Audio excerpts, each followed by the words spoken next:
What did your parents think about you so wanting to join the RAF? Well, I think, because at the age of pushing 18, you don't think about these things. But with hindsight and the parent, and being a parent myself, I suspect they weren't happy.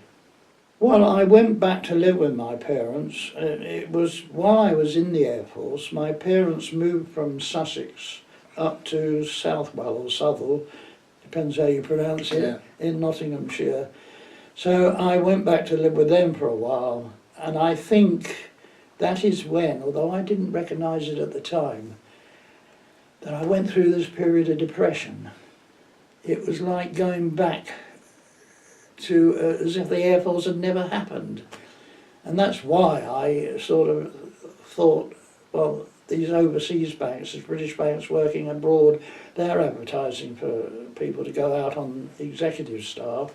At least it'll be 3 or 4 year tours and back for 6 months leave, or journey on the ship. At least it'd be a bit more interesting, which is why I did that. At JIB, it being a detachment of the squadron up at Aldergrove, I became the signals leader for the detachment, which was somewhat, responsibility.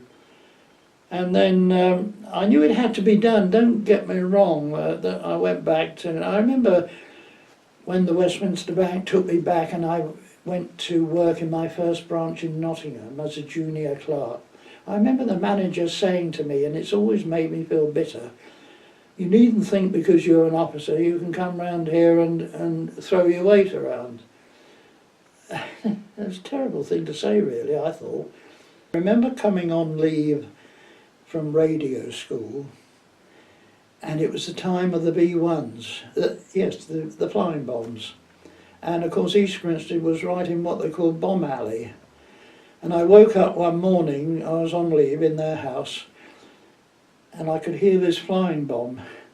And this was the days when you had strips of paper across your windows. And all of a sudden the noise stopped. So I dived under my bed, and there was this almighty explosion. And as the crow flies, the flying bomb came down no more than 200 yards away. But there was a lot of houses in between.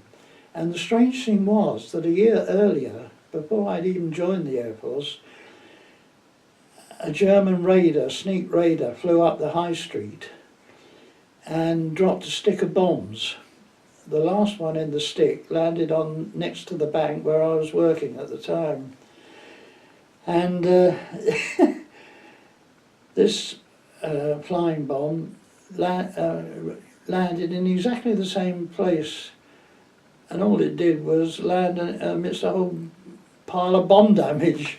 And but the sad thing about the thing a year earlier was that included in that bomb damage was a cinema, and 180 people were killed.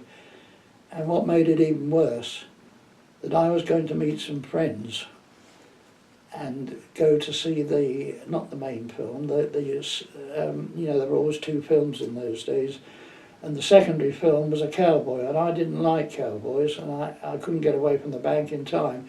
So I said, I'll meet you in the cinema for the main film, which was, funny what you can remember, I Married a Witch with Veronica Lake. Of course, I never got there. But 180 people were killed in that cinema that day.